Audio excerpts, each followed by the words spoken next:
हाय नमस्ते माझ्या भगिनींनो. तुम्हाला वाटलं असेल की वसीमताई 15 दिवसांनी का भेटते. त्याच्यातल्या खूप साऱ्या घडामोडी आहेत. मला वाटत होतं की आज आपला 30 तारीखला मोर्चा होईल, त्याच्यामध्ये काहीतरी आपला निर्णय येईल. मग नंतर आपल्याला आदित्य तटकरे ताईंनी मिटिंगसाठी बोलवलं, पण त्याच्यामध्ये काय आपली चर्चा झाली, आपला का मोर्चा परत घ्यावा लागला, आपल्या ह्या लाडक्या बहिणीचं आपल्याला एवढ्या कामाचं का प्रेशर घेत आहेत मुली, आणि काय हे सगळी कामं सोडत नाहीत, कशाला एवढं प्रेशर घेऊन करतात. ह्या 15 दिवसात काय घडामोडी झाल्या ती सत्य माहिती मी तुम्हाला देणार आहे. तर जे नवीन आहेत माझ्या चॅनलवर त्यांनी लगेच पटकन सबस्क्राईब करा, लाईक करा, कमेंट करा आणि तुम्हाला आवडल्यास चॅनलला पुढे शेअर करा. पण सबस्क्राईब करायला मात्र विसरू नका. आत्ताच ते बेल आयकनची बटन दाबा, तिथे सबस्क्राईब लिहिलेलं आहे. तुम्हाला मी अशीच नवीन आणि खरी माहिती देणार आहे. म्हणून मी नेहमी सांगते की आपलं कुटुंब जर मोठं करायचं असेल, आपल्याला जर सगळ्यांसाठी काम करायचं असेल, तर आपल्याला फॅमिली आपलं कुटुंब मोठं झालं पाहिजे ना. माझ्या कुटुंबात माझे किती लोक आहेत, कोण आहेत सबस्क्रायबर, हाजरी लावा पटपट. सबस्क्रायबर करणाऱ्यांनी आज हाजरी लावा. कमेंट तर मला भरभरून येतात तुमचे. व्हिडिओला का उशीर झाला ताई, का तुम्ही व्हिडिओ बनवला नाही, त्याच्या मागची मी सगळी कारणं तुम्हाला सांगणार आहे. पण तायांनो पटकन सबस्क्राईब करा चॅनलला. हे तुमच्या आवडीचं चॅनल आहे वसीमा काजे, आणि खरी माहिती तुम्हाला इथूनच मिळते. मी युनियनच्या ग्रुपमध्ये सगळे प्रश्न विचारले, का आमच्या मागण्या मान्य होत नाहीत, का आम्हाला एवढं भटकावं लागायला लागले, आमचेच का मागण्या होत नाहीत. दादरला आमच्या युनियनच्या ऑफिसमध्ये मीटिंग होती, तिथं मी गेलेले. कृती समितीचे अध्यक्ष आणि महाराष्ट्र राज्य अंगणवाडी कर्मचाऱ्यांचे अध्यक्ष पाटील सर यांच्याशी मी सगळी चर्चा केली आणि माहिती घेतली. त्याच्यामध्ये अशी माहिती आली की जेव्हा आपण मोर्चा करणार होतो, तेव्हा आपल्या ज्या बालविकास मंत्री आहेत आदित्यताई तटकरे, त्यांनी आपल्याला मिटिंगसाठी बोलवलं आणि आपला मोर्चा आपण कॅन्सल केला. त्या मिटिंगमध्ये 1 तास मिटिंग झाली. त्यांनी आपल्या सगळ्या समस्या ऐकून घेतल्या. सगळ्या समस्यावर त्या सकारात्मक आहेत.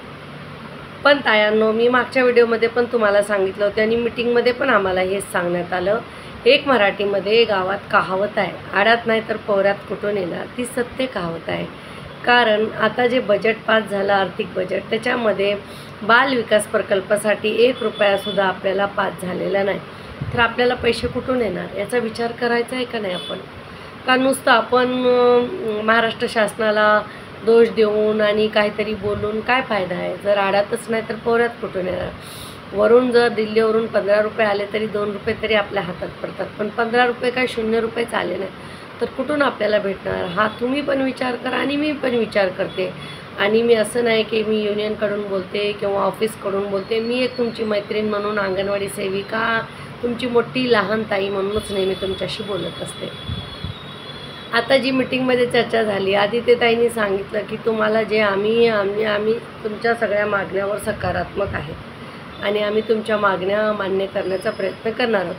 पण हा प्रयत्न नेहमीच फोल ठरतो. त्यांना फक्त आपल्याशी मिटिंग केली, त्यांनी काय आपल्याला ठोस आश्वासन किंवा GR दिलेलं नाही. तर आपल्याला ते आश्वासन घेऊन फोल काही कामाचं नाही. आपल्याला GR पाहिजे. जोपर्यंत आपल्याला GR भेटत नाही आपलं काहीच काम होणार नाही. आशाताईंना पण त्यांनी गाजरं दिलेले आहेत. तर हे नका बोलू की तुम्ही आशाताईंच्या मागण्या मान्य झालेल्या आपल्या नाही. कुणाच्याही काही मागण्या मान्य झालेल्या नाहीत तायांनो. कारण मी संपूर्ण मिटिंगमध्ये संपूर्ण युनियनच्या मिटिंग अटेंड केल्या, सगळे प्रश्न विचारले, सर्व काही मी करून तुम्हाला हा व्हिडिओ टाकत आहे. तायांनो, मला एकच बोलायचं आहे. मी तुम्हाला बोलले की जसं आपण एक पार्ट टाईममध्ये काम करतो आणि घरी येऊन ते काम विसरतो आणि घरच्या कामाला लागतो, तसं तुम्ही अंगणवाडीसुद्धा घरी आल्यावर विसरून जा. घरचे आपली कामं करा. कोणी, मी 10 वेळेस सांगते तुम्हाला, फायनान्शियली स्ट्रॉंग व्हा. कुणाला जर पैसे भेटत असतील कुठे काम करून तर करा, ट्यूशन शिकवा. मला खूप आनंद झाला. माझ्या 2-3 तायांनी यूट्यूब चॅनल सुरू केले आणि खूप सक्सेसफुल त्यांना मिळत आहे. मी तुमचे व्हिडिओ जे आहेत प्रत्येक ग्रुपमध्ये माझ्या सगळ्या मैत्रिणींना शेअर केलेले आहेत आणि तुम्हाला भरभरून लाईक, कमेंट यावं, सबस्क्रायबर व्हावं आणि तुम्ही असंच पुढे यशस्वी व्हावं, याच्याबद्दल पण मी सगळ्या माझ्या तायांना शुभेच्छा देते. ज्या नवीन यूट्यूबर आहेत माझ्याबरोबर झालेल्या, त्यांना खूप शुभेच्छा माझ्याकडून. असेच काहीतरी नवीन करत राहा. मी पण तुमच्यासोबत आहे. मी नेहमी बोललेली की तुम्ही जर यूट्यूब चॅनल सुरू केलं तर मी तुमच्याबरोबर राहणार, तुमच्या चॅनलला मी सपोर्ट करणार. आणि जर कामाविषयी बोलायचं झालं तर आपल्याला नारी शक्तिदूत ॲप कसा डाउनलोड करायचा, आता नवीन ॲप यांनी काढलेला आहे. आता तो जो जुना ॲप होता आपला तो बंद झालेला आहे. आता नवीन ॲप काढलेला आहे, हे लाडकी बहीण योजनेसाठी, तर तो ॲप डाउनलोड होत आहे. एरियामध्ये तुम्ही क्लिअर कट सगळे आपले जे लाभार्थी आहेत, महिला आहेत, त्यांना सांगा की आमच्याकडून काय चूक झालेली नाही, हे वेबसाईटवरून बंद झाली. आणि जेव्हा चालू होईल तेव्हा त्यांचे फॉर्म घ्या आणि तेव्हा लगेच ऑनलाईन भरा. आणि जेवढे आपले लाभार्थी आहेत, जेवढे आपल्या अंगणवाडीच्या कामाच्या निमित्ताने होते तेवढंच करा, आपल्या वेळातच करा. कारण मी काही महिलांचे, मला अंगणवाडी सेविका मदतनीसचे कॉल आलेले, मेसेज आलेले की ताई आम्हाला ड्युटी लावली, पंचायत राजवर ड्युटी लावली, आम्हाला इकडे तिकडे ड्युटी लावली, पण तायांना तुम्ही अंगणवाडी सोडून का जाता? हे बघा, जे आपल्या युनियनचं निवेदन आहे, तुम्ही व्यवस्थित वाचलं का? 3 पानाचं निवेदन आहे. त्याच्यामध्ये काय लिहिलेलं आहे की तुम्हाला हे लाडकी बहीण योजनेचे काम करण्यावर कोणी सक्ती करत असेल तर तुम्हाला हे काम करायचं नाही. मग तुम्ही कुठे ड्युट्या लावल्या ग्रामपंचायतीमध्ये, इकडे तिकडे, तर तायांना तुम्ही स्वतःच्या मनाने ड्युटी करायला का जाता? माझा तुम्हाला प्रश्न आहे. कसली भीती आहे तुम्हाला? कसलं तुमच्यावर कुणाचं दडपण आहे? तुम्हाला जर मेमो देत असतील तर सरळ मेमो घ्या, मेमोचे उत्तर द्या. काय होणार आहे त्याच्याने? मेमो घेतला तर काय नाही होत. काय होणार आहे आपलं? काय नाही होत त्याच्यानं. आता जी गव्हर्नमेंटने आपल्यासाठी पॉलिसी जी पास केली, तुम्ही ऐकले का? आपण मेल्यानंतर आपल्या नातेवाईकाला 10 लाख मिळणार आहेत.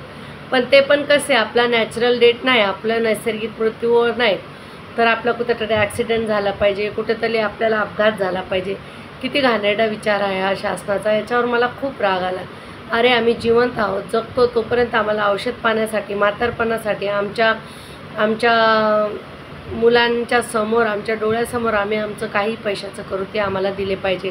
कमीत कमी अशी अट ठेवायला पाहिजे होती की रिटायर झाल्यानंतर. हे काय मेल्यानंतर ते पण ॲक्सिडेंटने मृत्यू का?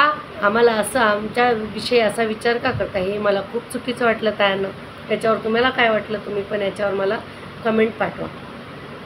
दुसरी गोष्ट म्हणजे जेव्हा आम्ही पाटील सरांची, आपल्या महाराष्ट्र राज्य अंगणवाडी कर्मचाऱ्याचे अध्यक्ष आणि कृती समितीचे अध्यक्ष यांच्याशी भेटलो, तेव्हा त्यांनी आम्हाला स्पष्टपणे सांगितलं की प्रोजेक्टवर काय पूर्णपणे ते अभ्यास करत आहेत.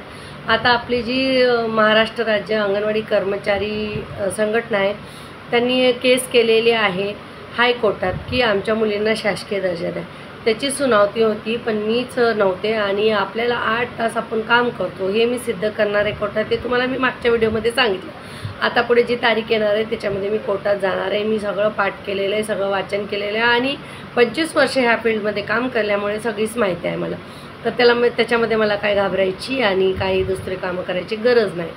तर मी घाबरत पण नाही, कुणाच्या बापाला भीत नाही, कारण मी माझ्या मेहनतीचं खाते. माझ्या नशिबात ही नोकरी जोपर्यंत आहे, जोपर्यंत माझ्या नशिबात पैसे आहेत तोपर्यंत मिळणार आणि ते माझे कोणी हिरावून घेणार नाही. कारण वरी बसलेल्या देवावर, माझ्या खुदावर मला भरोसा आहे. तुमचा भरोसा कुणावर आहे? जर तुम्ही माणसावर भरोसा केला तर देव म्हणतो माणसाकडूनच घे. माझ्यावर भरोसा आहे ना, मग माझ्यावर सोड सगळं.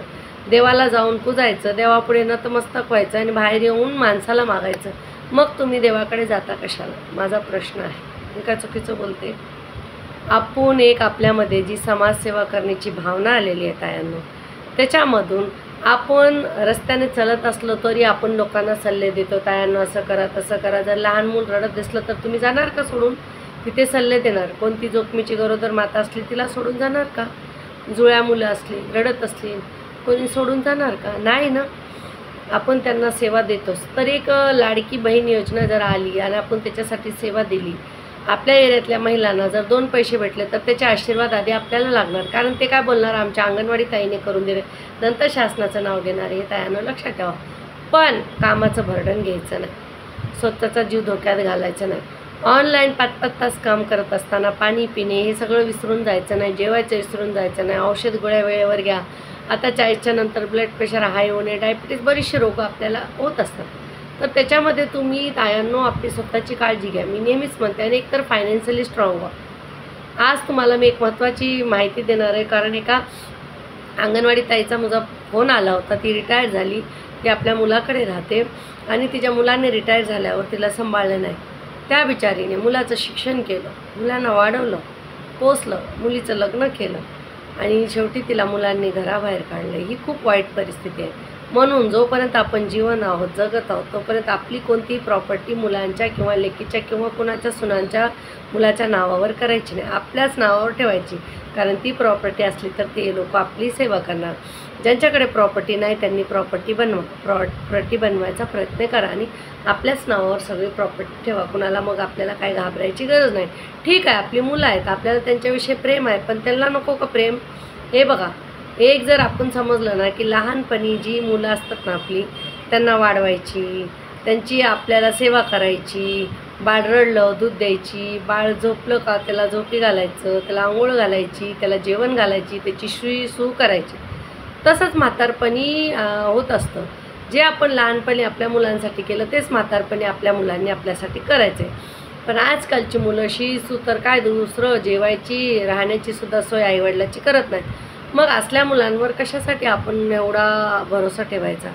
आपली स्वतःची संपत्ती स्वतःच्या नावावर ठेवायची. काही असू द्या, तुमचं 2 एकर शेती आहे, तुम्हाला एक छोटंसं पडकं तुडकं झोपडं आहे, घर आहे, काही असू द्या, दागदागिने आहेत, आपण भावनेच्या भावात येऊन आपल्या सुनाला किंवा लेकीला किंवा मुलाला देतो, नंतर ते आपल्याला बघत नाहीत. आता जे 75,000 रुपये मिळतात रिटायरनंतर, एका ताईने आपल्या पत्रे टाकायला मुलाला दिले, पावसाचे दिवस आले, प्लॅस्टिक वगैरे टाकायला दिले, मग त्या मुलांनी तिचं सांभाळायला तिचं नकार दिला. तर हे बरोबर आहे का? मग आपण स्वतः थोडं हुशार हो ना. आहेत आपली मुलं, आप मेलं जग मिळालं, मेल्यानंतर काय होतं ते होऊ द्या, पण जिवंत असताना आपली प्रॉपर्टी, आपले दागदागिने आपल्या नावावर ठेवायचे. दुसरं म्हणजे 3 वेळेस व्यवस्थित जेवत जा. औषध गोळ्या असल्या तरी घेत जा. जास्ती टेन्शन घ्यायचं नाही. सुपरवायझर तुमच्यामुळे नाहीत, तुम्ही सुपरवायझरमुळे आहात का हे लक्षात ठेवा. कोण कुणामुळे आहे? जर उद्या आपली नोकरी गेली तर आपलीच नोकरी गेली तर अंगणवाड्या बंद झाल्या तर ऑफिस तरी कशाला राहील? कशाला राहतील मुख्य सेविकांनी? कशाला राहतील CDPO? म्हणून काय घाबरायची गरज आहे का तुम्हाला? त्यांना सवय आहे का कामं करायची? आपल्याला सवय आहे, मग आपण का घाबरायचं? त्या ऑफिसमध्ये बसून आपल्याला ऑर्डर मारतात, देव त्यांना ऑर्डर मारणार आणि त्यांचं बरोबर करणार, म्हणून एवढं टेन्शन घेऊ नका. पण उत्तर द्यायला शिका. कुठेही अन्याय खपवून घ्यायचा नाही. आपल्यावर जर अन्याय होत असेल तर तिथे बोलायला शिका. तायांनो, उत्तर द्या. उत्तर दिल्याशिवाय काय होत नाही, दिलंच पाहिजे उत्तर. कारण जोपर्यंत तुम्ही उत्तर देणार नाही तोपर्यंत तुम्हाला असंच मूर्ख समजलं जाणार. गप बसली तर माहिती का तुम्हाला, झोपले तर किडे खातात, मुंग्या खातात आणि मेलेली चमडीच आपली घरात ठेवत नाहीत. चला उचला यांना, असं करतात. तर मेल्यामध्ये आणि न बोलण्यामध्ये तेवढंच फरक आहे. फक्त आपण पुतळे ना जन्माला आलेले, आपल्याला बोलायचा पूर्ण अधिकार आहे आणि आपल्या हक्कासाठी बोलायचं आहे तायांनो. म्हणून जिथे तुम्हाला पडेल तिथे युनियन काय करतो, मैत्रिणी काय करतो, ऑफिस काय करतो, हे कसली वाट बघायची नाही. माझ्यावर अन्याय झाला तर मी बरोबर बोलणार. आज जर तुम्हाला मी इथून चाकू फेकून मारला तर तुम्ही मार खाणार, जाऊ देणार, पोटात चाकू खोपसला जाऊ देणार, धरणार ना हाताने. मग तुमच्याकडे कोणी शब्द आले, कोणी बोललं तुम्हाला वाईट, तर ते का तुम्ही सहन करून घेता? का त्याला प्रत्युत्तर देत नाही? तुमच्यावर अन्याय होतो ना. युनियनमध्ये आहेतच कोण? बाहेरचे 4 लोक, आपणच सगळे आहेत प्रतिनिधी. मग आपण उत्तर देऊ का शकत नाही? आम्ही आमच्या इकडच्या अधिकाऱ्याला उत्तर देतो, मुख्य सेविकांना उत्तर दिलो. आता जे आम्हाला युनियननी सांगितलं आहे आणि आम्ही करत आहोत, आम्ही डिमांड दिलेली नाही, आम्ही रिपोर्ट दिलेला नाही. तर जे जे सांगितले, आणि मी तुम्हाला मागच्या वेळेस पण म्हणले होते आणि ये युनियनच्या ग्रुपला पण मी बोलले आणि मीटिंगमध्ये बंद पडलं, जिथे आपले पैसे कापले जाणार, मानधन कपात होणार किंवा CBचे पैसे येणार नाहीत किंवा खर्चाचे भाड्याचे, तिथे आपल्याला संप करायचा नाही. तो संप फेटाळून लावायचा. ती कोणती संघटना असू द्या, कोणती कृती समिती, काही असू द्या, नाही करायचा. कारण 4 पैसे येतात, आपलं घर चालतो, आपल्याला सवय आहे. या पैशावर कुणी बिस्सा टाकलेल्या असतात, कुणी गटाचे पैसे भरतात, कोणी लोन काढलेलं असतं, कुणाला औषधाला लागतात. मग हे सगळे पैसे बंद करून आपल्याला कोण देणार आहे? आधी हा प्रश्न विचारायचा, मग यांचं ऐकायचं. कोणती संघटना असू द्या, कोणी असू द्या, ऐकायचं नाही. जिथे पैसे बंद होतात ते काम आपल्याला करायचं नाही. आपल्याला फक्त रिपोर्ट नाही द्यायचा आहे, आपल्याला डिमांड नाही द्यायची आणि ऑफिसच्या मिटिंगा वगैरे अटेंड नाही करायचं. बाकीचे पोषण ट्रॅकरवर काम करा, वजनं भरा, THR घ्या, मुलांना वाटा, आपल्या अंगणवाडीचे दैनंदिन रोजचे कामं करा. त्याच्यासाठी आपले मानधन आपल्याला येते. जाऊ द्या, आज नाही उद्या मानधन वाढेल, पण आशीर्वाद तर लागतात. आपण 50 मुलात बसून 50 मुलं जसे हसतो तसे आपण हसतो. हे पण कुणाकडे नाही आहे. फक्त दुःखी लोकात जाऊन बसायचं, याचं त्याचं बोलायचं, बाई गं तिचं असं झालं, तिचं तसं झालं, हे सगळं तर नाही ना आपल्याकडे. लहान गोजीरवाण्या बाळाकडे सर्व धर्म समभावची भावना पण आपल्या मनात येते बघा. आपल्या मनात कधी द्वेष नाही, कोणत्या मुलाचा किंवा कुणाचाही तिरस्कार नाही. कारण कसे आपल्या अंगणवाडीत जी मुलं येतात ती प्रत्येक धर्माची असतात. तर आपल्यामध्ये म्हणून तू त्या धर्माची आहे, मी या धर्माचे असं कधीच येत नाही. येतं का? मनात नाही. आणि आपल्याला होत पण नाही. किती महाराष्ट्रीयन माझ्या भगिनी मुस्लिम एरियात जातात शिकवायला, किती मुस्लिम माझ्या भगिनी महाराष्ट्रीयन एरियामध्ये जातात, पण ती मुलं म्हणजे फक्त मुलं आणि बागेची फुलं एवढंच दिसतं आपल्याला. कोणता जात धर्म दिसत नाही. तुम्ही पॉलिटिक्समध्ये जा, म्हणजे कुठेतरी काम करा, तिथे बघा जाती धर्माचे खूप भेदभाव असतात. पण आपला एक प्रोजेक्ट आहे अंगणवाडी, आणि माझ्या सगळ्या अंगणवाडी सेविका मदतनीस बघितली ना, कमीत कमी आपल्या मुलांना तरी चांगली शिकवण दिली, चांगलं घडवलं, त्यांना चांगले नागरिक बनवलं. बरोबर आहे का नाही? एवढं आपल्याला साध्य झालं. जर आपल्याला 50,000 पगार असती ना, आपलीच मुलं चर्ची नशेडी बेवडी निघाली असती, तर काय केलं असतं ते 50,000ला घेऊन? चुलीत घातलं असतं का? मी मोठमोठ्या मुख्याध्यापकांना, शिक्षकांना, BMCच्या प्रायव्हेट शाळेच्या भेटले. त्यांची मुलं आज बिघडलेली आहेत, पोलिसवाल्यांची मुलं बिघडलेली आहेत, मोठ्या मोठ्या अधिकाऱ्यांची मुलं बिघडलेली आहेत. पण आपली मुलं बिघडलेली नाहीत, कारण ते गॉड गिफ्ट आहे ना, देवाने दिलेला आशीर्वाद, तो आपल्याकडे आहे. हे लक्षात ठेवा तुम्ही. आणि तायांनो, मी स्वतःची काळजी घ्या नेहमीच म्हणते. आणि तुम्हाला सांगते, आपल्याला फक्त आश्वासन आलेलं आहे, कोणतेही पैसे किंवा GR आलेला नाही आतापर्यंत. आपल्या ग्रॅज्युएटीचा GR नाही आपल्याला आतापर्यंत. आपल्याला आपल्या ह्याचं रिटायरमेंटचं GR नाही, शासकीय दर्जाचा GR नाही आपल्याला, मानधनवाढीचा GR नाही आपल्याला, कसलाही GR नाही आपल्याकडे. फक्त आश्वासन आहे. आणि हे सरकारचं काय करायचं मी तुम्हाला आधीच बोललेलं आहे, करून दाखवायचं आहे. आता जे आपल्याला लाडकी बहीण योजनेचं प्रेशर आहे, काम करायचं प्रेशर घेऊन काम करू नका. अहो, खूप कारणं आहेत की द्यायला. तुमच्याकडे वेबसाईट चालत नाही आणि खरंच चालत नाही, ते काय चुकीचं नाही. नेटवर्क नाही, लाईट नाही. आणि जर आपण हार्ड कॉपी भरून घेतली महिलांकडून एरियातल्या, आणि त्याच्यावर जर नंतर वेबसाईट बंद झाली, आता जशी बंद झाली, आता दुसऱ्या ॲपने सुरू केलं, तर मग महिलांना कोण उत्तर देणार आणि का उत्तर द्यायचं? मी हे बघा, अंगणवाडीच्या वेळेत माझ्या महिलांना, माझ्या पालकांना, लाभार्थ्यांना बोलते मला फोन लावायचा, त्यावेळेसच माहिती देणार. मी नंतर बिझी असते, माझा फोन लागणार नाही. आणि मी अंगणवाडीचा फोन वेगळाच ठेवला, त्यापुरतंच अंगणवाडीचा फोन चालू ठेवते, नंतर मी बंद ठेवतो. तुम्ही पण तसंच करा ना. जर आपल्याला भीती वाटत असतं, घाबरायला होत असेल, तर फोन बंद करून टाकायचा. नाहीतर CL घ्यायची, नाहीतर 8 दिवसाची सुट्टी घ्यायची. यावं जीवापेक्षा जास्ती आलं आहे का? काही आपल्या अंगणवाडीच्या महिलांनी एवढा प्रेशर घेतला आहे का? कशाला? 50,000 पगार आहे का? 50 रुपये देणार आहेत एक फॉर्मचे, पण त्याच्यामध्ये पण आता फॉर्म रिजेक्ट झाले, तर आपण दुसऱ्यांदा फॉर्म भरला, तर त्याचे हे लोक का आपल्याला पैसे देणार आहेत का? मग एवढा ताण कशाला घेतात आयांनो? उगच नेहमीच तेच ग्रुपमध्ये पण तेच प्रश्न असतात, असं झालं तसं झालं, काय करायचं, हे करायचं ते करायचं. अरे द्या सगळं सोडून. आता जेव्हा सुपरवायझरची भरती होतील, तर माझ्या काही भगिनीनं खूप छान मीटिंगमध्ये प्रश्न उठवले होते, तर आमच्या तायांना भरती करू द्यायची. आता आपण स्टे आणायचा नाही, तो थांबवायला लावायचा संघटनेला. नाही, आमच्या तायांना होऊ द्या भरती. बाहेरच्या लोकांची फक्त भरती नाही झाली पाहिजे, आमच्या अंगणवाडीच्या महिलांची भरती झालीच पाहिजे. हा नियम आपण ठेवायचा आपल्यासाठी, स्वतःसाठी आणि सगळ्यांसाठी. जर आपलं वय बसत असेल तर करा. ज्यांना आवड आहे मुख्य सेविकाची, मला अजिबात आवड आहे नाही मुख्य सेविका व्हायची, कारण मी माझ्याच मैत्रिणी मुख्य सेविका झाल्यानंतर कशा बदलल्या ते बघितलेलं आहे. मला अजिबात आवड नाही, कारण मी 25-30 मुलींवर अन्याय करू शकत नाही, तो घाणेरड्या खाऊवरचाही करून माझ्या एरियातल्या लोकांना पाठवू शकत नाही, आणि मी भ्रष्टाचारसुद्धा करू शकत नाही. म्हणून मी मुख्य सेविका होऊ शकत नाही. माझं ठाम मत आहे. मी तुम्हाला नाही बोलत, तुम्हीच करा. होऊ शकेल की तुमच्या चांगल्या विचाराने तेव्हा बदल पण होईल, चांगलं होईल सगळं, तर तुम्ही करा. मला अजिबात मुख्य सेविका झाला. दुसरा प्रश्न की 10वी पास झालेल्या महिलांना डायरेक्ट मुख्य सेविका घ्या. बरोबर आहे, जुन्या आहेत, अनुभव आहे, घेतलंच पाहिजे. दुसरे मदतनीस मसून सेविका करा, ते पण झालंच पाहिजे. आणि सेविका ज्या शिकलेल्या आहेत त्यांना डायरेक्ट घ्या. काही मदतनीस आपल्या 10वी-12वी शिकल्या आहेत, तर त्यांना पण सेविकामधून डायरेक्ट घ्या. इथं परीक्षा कशाला? मुख्य सेविकेच्या पण परीक्षा नाही घेतल्या पाहिजे. ज्या आमच्या जुन्या सेविका आहेत, त्यांना एक्सपिरियन्स आहे, अनुभव चांगला आहे, त्यांना खूप चांगलं काम येतं, त्यांना लगेच घेतलं पाहिजे. त्याच्यासाठी कोणती अट ठेवली नाही पाहिजे की परीक्षा द्या, हे करा आणि ते करा. त्यांना डायरेक्ट भरती दिली पाहिजे. हे बरोबर आहे. याच्यावर तुमचे पण काय विचार आहेत? सगळ्यांचे जर विचार आले तर आपण सगळे एकत्र होऊन याच्याशी आवाज उठवू शकतो. बरं का तायांनो? तर मग व्हिडिओ मोठा झाला तर माझ्या काही बहिणींचे कमेंट येते, व्हिडिओ छोटा ठेवा जरा, ताई तुम्ही बोलताना हे करा ते करा, आम्हाला व्हिडिओ बघायचा असतो पण व्हिडिओ मोठा होतो असं तसं. तर मी 20-25 मिनटाचाच व्हिडिओ करणार आहे, छोटाच व्हिडिओ करणार आहे आणि तुम्हाला जी माहिती ती देणार आहे.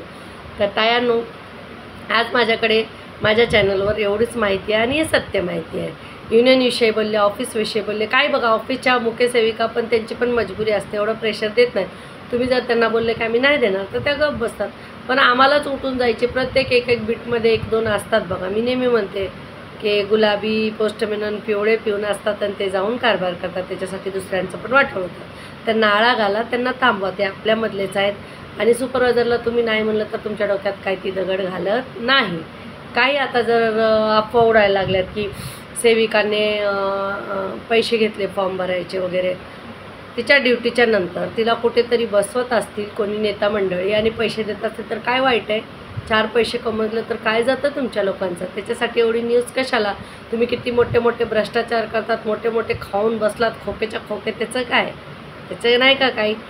तायांनो, आपल्या वेळेनंतर कोणी नेता तुम्हाला बोलून बसवत असेल, काम करून घेत असेल, पैसे देताना बिंदास घ्या, काय घाबरायचं नाही. हां, अंगणवाडीच्या वेळेत अंगणवाडीचे लाभार्थीचं कोणी पैसे घेऊ नका आणि आपण घेतच नाहीत. आपल्याला किती किंवा कोणी 4 वह्या दिले तर आपण एरियातल्या लोकांना देतो, यांचे पैसे काय 50 रुपये घ्यायला बसलो, मग आता डबल फॉर्म काय तुमचा येऊन काका भरणार आहे का? मग आम्हाला त्याचे कोण देणार आहे? डबल फॉर्म भरा, ते झेरॉक्स कुठून आणायचे, त्याचे पैसे कुठून आणायचे? काहीतरी उगाच आल्या बातम्या, ही बातमी आली, ती बातमी आल्या, एवढ्या मोठ्या मोठ्या बातम्या दाखवा की एवढे मोठे मोठे घोटाळे चाललेत. आम्ही काय घोटाळे केलेत का? आणि झालं जे GRचं आहे, आपल्या देशात काय चाललं आहे, कुणाचं सरकार आहे, कोण कधी कुठेही जातं, कोणी सरकार बनवतं, काही पण चाललं आहे. आपण एकदा मतदान केलं आणि 2-2 मुख्यमंत्री निवडले, 2-2 उपमुख्यमंत्री निवडले. आता त्यांचं काय होणार आहे देव जाणे. 2 महिन्यानंतर आपल्यालाच काहीतरी करायचं आहे यांचं. तर तायांनो, निवांत राहा, मोठा श्वास घ्या, शांत बसा. जर जास्त टेन्शन येत असेल तर आता निवांत बसायचं आणि बोलायचं, सगळं गेलं चुलीत, मस्त मजेत राहायचं, खायचं प्यायचं. आता गटारीची पार्टी करा, मस्त श्रावण येत आहे, खायला मटण वगैरे मस्त करा, गटारीची पार्टी एन्जॉय करा. एका बीटवर अंगणवाडीच्या मिळून सगळे पार्टी करा ना, काय मस्त फॅमिलीबरोबर एन्जॉय करा, राहा मस्त, जगा मस्त, दिसा मस्त आणि राहा. एवढंच मला बोलायचं आहे तायांनो. धन्यवाद माझा व्हिडिओ बघितल्याबद्दल आणि सबस्क्रायबर आज जास्तीत जास्त केल्याबद्दल धन्यवाद. आणि सबस्क्रायबर करा तायांनो. मला खरंच माझा कुटुंब खूप मोठा करायचा आहे. माझं तुमच्यावर प्रेम आहे, तुमचं पण प्रेम असंच माझ्यावर राहू द्या. आणि चला पुढे चला, पुढे चला, सबस्क्राईब करत चला तायांनो. बेल आयकॉनची घंटी दाबा तायांनो. मला खूप खूप आवडेल तुम्ही मला माझा व्हिडिओ जर पुढे शेअर केला, तुम्हाला आवडत असेल तर. कामाचा व्हिडिओ बघायचं असलं तर तुम्ही पुष्पाताई मोरेंचं बघा ना. आता आपल्या अजून सेविका काय काय व्हिडिओ काढतात त्याची लिंक मी तुम्हाला पाठवतेच आहे, तर बघा, मजा करा, एन्जॉय करा. अरे, नागाच्या फण्यावर उभा राहून कृष्ण भगवान हसतो. जन्मताच आईवडील गेले, मित्रमंडळी सुटली, राधा सुटली, पत्नीचा साथ सुटला, तरी पण नेहमी हसरा चेहरा कृष्णाचा.